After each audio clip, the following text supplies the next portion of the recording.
हजारो नोकरदार म्हणजे चाकरमाणी यांचा रोजचा प्रवास यामुळे सुकर झाला. खरंय, रोजच्या जीवनावर परिणाम करणारं काम होतं ते.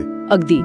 त्यामुळे त्यांची प्रतिमा अधिक मजबूत झाली की हा माणूस फक्त बोलत नाही, काम करतो. आपण लोकनेता म्हणतोय त्यांना. याचा अर्थ फक्त मोठी कामं नाही, तर लोकांमध्ये सहज मिसळणं, उपलब्ध असणं हेही महत्वाचं ठरलं असेल. निश्चितच. त्यांची ओळखच लोकांमधला नेता अशी होती. म्हणजे ते सहज उपलब्ध असायचे. अच्छा. लोकांच्या अगदी लहान सहान तक्रारी, अडचणी सुद्धा ते ऐकून घ्यायचे, त्यावर तोडगा काढण्याचा प्रयत्न करायचे, असं अनेक जण सांगतात. त्या काळात हे खूप महत्वाचं होतं खरं तर. हो, कारण सामान्य माणसाला नेत्यापर्यंत पोचणं अवघड असायचं. तिथे मेंढोंकांची ही सहजता लोकांना खूप आपलीशी वाटली. पण एक गोष्ट आहे, त्यांनी राजकीय पक्ष अनेक बदलले. राष्ट्रवादी, मग शिवसेना, नंतर शिंदे गट.